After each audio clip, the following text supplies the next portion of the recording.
안녕하세요.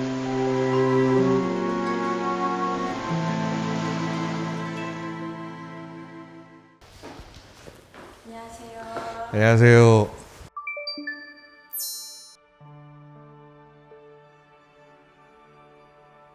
다양한 공연을 기획 연출하고 있는 정보라고 합니다. 제 타이틀을 제가 정한 적이 없었어요. 감독이라고 부르는 게 제일 편합니다. 서구에서 한국의 문화를 바라봤을 때의 느낌과 한국 사람이 한국 문화를 바라봤을 때 기준은 정말 다를 수밖에 없죠. 왜냐하면 그 깊이감도 틀리고, 서구에서 바라보는 이제 한국의 문화라는 것은 겉으로 보여주는 외형적인 부분의 이미지가 가장 강할 것이고, 우리는 사실은 그런 외형적인 것보다는 더 깊이를 따져서 여러 가지 이제 문학적으로 풀어내는, 학문적으로 풀어내려고 하잖아요. 그런 차이점은 있을 것 같긴 하지만, 그럼에도 불구하고 저는 서양에서 바라보는 한국의 이미지 되게 중요하다고 생각을 합니다. 저는 외국에서 이제 15년 이상 살아본 경험이 있어서 그 깊이감도 중요하지만 그걸 외형적으로 보여지는 부분도 되게 중요하다는 생각을 갖고 있어요. 그래서 이제 깊이감 있고 어려운 그 전통의 그 학문을 대중들에게 좀 가볍게 상징적으로 전달해 주려고 하는 그런 노력을 제일 많이 하는 편입니다.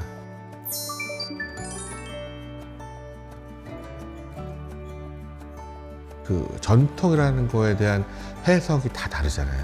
그 속에서 저만의 이제 이야기를 해드려야 되는 건데, 그러기 위해서는 이제 저는 연출이나 뭐 영화나 이런 거 할 때 저 혼자서 하는 작업이 아니라 여러분들이 모여서 같이 하는 공동 작업이다 보니까 그분들에게 제가 생각하는 전통, 제가 생각하는 그 뿌리의 그 타당성, 이유는 이거고 이런 결과물을 만들려고 한다는 이해를 시키는 게 가장 처음엔 어려웠죠.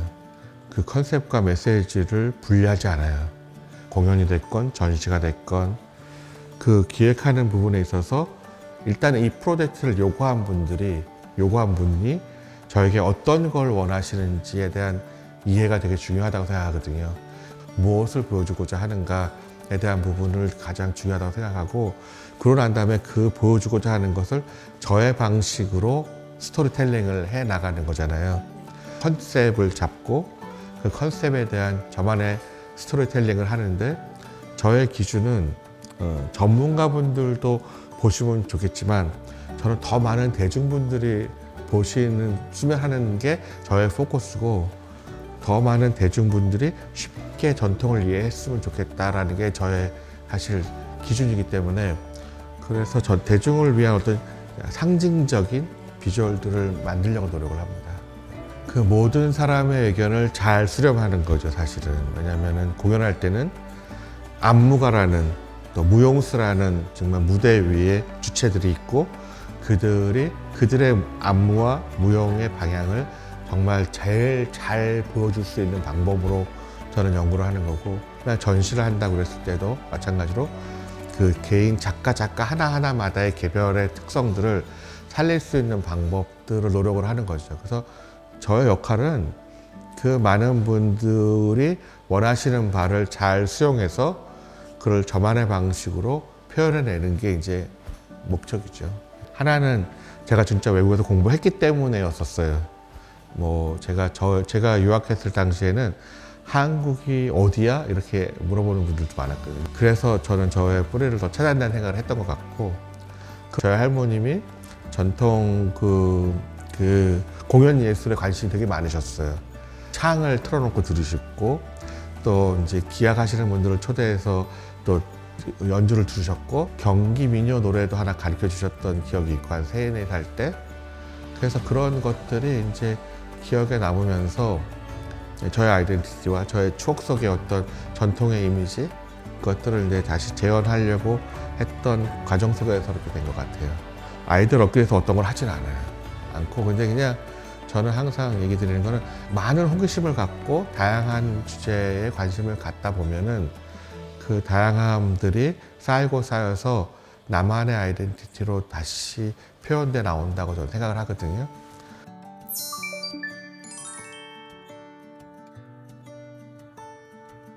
메모를 하지 않아요.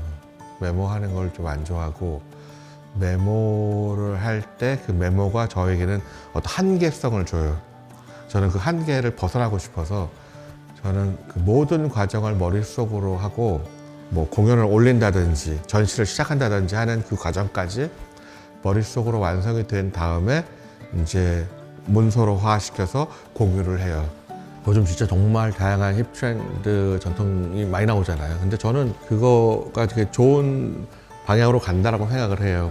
또 한편 여기에 그 힙 트렌드에서 가져가는 것 중에서 이제 뿌리 부분이 흔들리지 않을까, 기준이 흔들려지지 않을까라는 고민도 하고 있어요. 사실 저도. 그래서 그런 힙 트렌드가 나오면 나올수록 그 트렌드를 가져가는 기획하시는 분들이 다시 한번 이게 맞나 안 맞나에 대한 전통의 뿌리를 점검해 볼 필요는 있을 것 같아요. 전통이라는 문구가 있는 창작 속에서는 그래도 뿌리에 대한 그 재조명, 또 다시 대한 뭐 성찰이 되게 필요하다고 생각을 해요. 제가 하는 전통이 역시 진화이기 때문에 음악도 조금 현대적인 그 요소로 좀 변화시키고 스테이지나 또 의상이나 여러 가지 것들을 이제 바꿔 나가는데, 사실은 그 전통을 계속 고수하셨던 분들에게는 그게 굉장히 낯설음으로 다가오죠. 사실 전통 공연이 패션쇼야 뭐 이런 얘기를 하신 분들도 계셨고, 근데 지금은 제가 왜 그렇게 하는지에 대한 이해를 하시지만 예전에는 사실 그런 이해가 쉽지 않았죠. 그래서 이게 하루아침에 뭔가를 이해하고 받아들여지는 건 쉬운 일이 아닌 것 같아요. 이게 꾸준히 보여지고 또 알려지고 하는 과정을 통해서 진화가 되는 것 같습니다.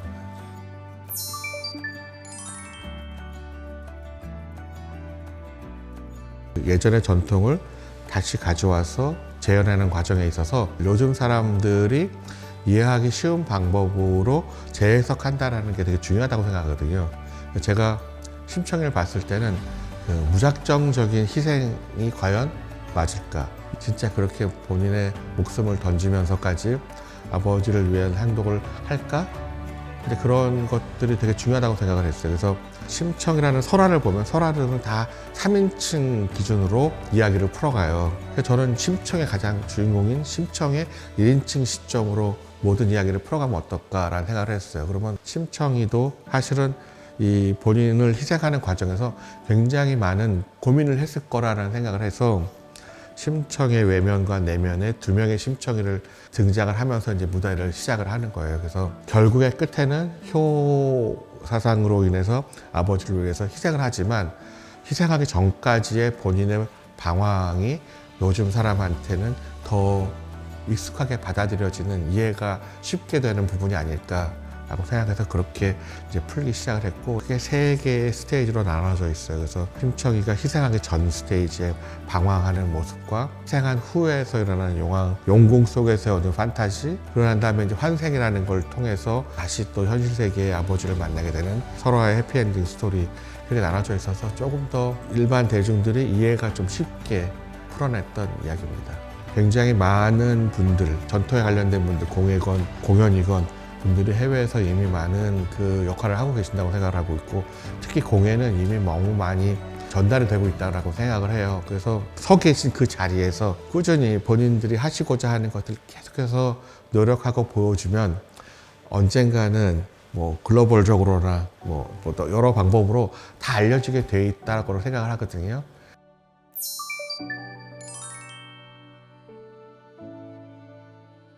저 같은 경우에는 그 전통의 수위를 매 프로젝트마다 정해요. 몇 프로의 전통과 몇 프로의 모던을 섞어야 되겠다. 그 수위 조절을 하는 편이에요. 그래서 단심은 뭐 60%를 전통에 포커스를 하고 40%를 현대화 작업을 섞어서 이제 융복합 시켜내는 그런 작업에서 그 뿌리에 대한 아이덴티티를 너무 중요한 거죠, 사실은. 집요함과 호기심이 없고는 본인이 원하는 것을 찾기 위해서 다양한 것을 접하지 못하실 것일 거고, 그것을 정말 집요하게 파고 들어가서 완성해내는 그런 자질이 되게 중요하다고 생각해요. 제일 중요한 거는 본인이 하는 그 프로젝트를 위해서 어떤 것을 이야기하고자 하는가, 본인 스스로가 명확히 아는 게 제일 중요하다고 생각해요. 개인만의 철학이 되게 중요하다고 생각하고, 그 철학이 흔들릴 때는 작업들에 대한 아이덴티티가 다 흔들린다고 생각하거든요. 그래서 그 철학이 명확히 한다고 생각해요. 절대 포기하지 마시고 집요하게 접근하십시오.